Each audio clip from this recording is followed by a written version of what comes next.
Budget എയർലൈനായ IndiGo മസ്കറ്റിൽ നിന്ന് service ആരംഭിക്കുന്നു. അടുത്ത മാസം 15 മുതലാണ് മസ്കറ്റിൽ നിന്ന് കണ്ണൂരിലേക്ക് ഇൻഡിഗോ വിമാനം പറന്നു തുടങ്ങുക. കണ്ണൂരിൽ നിന്ന് ഫുജൈറയിലേക്കുള്ള ഇൻഡിഗോയുടെ പ്രതിദിന സർവീസും മെയ് 15 മുതൽ ആരംഭിക്കും.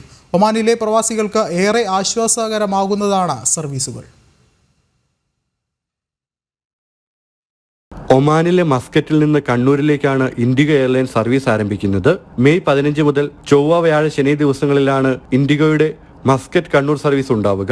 നേരത്തെ ഈ സർവീസുകൾ ഈ മാസം 21 മുതൽ ആരംഭിക്കുമെന്നാണ് അറിയിച്ചിരുന്നത്. എന്നാൽ തീയതി പിന്നീട് മാറ്റുകയായിരുന്നു. കണ്ണൂരിൽ നിന്ന് അർദ്ധരാത്രി 12:40 പുറപ്പെട്ട് പുലർച്ചെ 2:35 വിമാനം മസ്കറ്റിലെത്തുക. മസ്കറ്റിൽ നിന്ന് പുലർച്ചെ 3:35 പുറപ്പെട്ട കാലത്ത് 8:30 കണ്ണൂരിലെത്തും. അതിനിടെ കണ്ണൂരിലേക്ക് എയർ ഇന്ത്യ എക്സ്പ്രസ് സർവീസുകൾ വർദ്ധിപ്പിച്ചിട്ടുണ്ട്.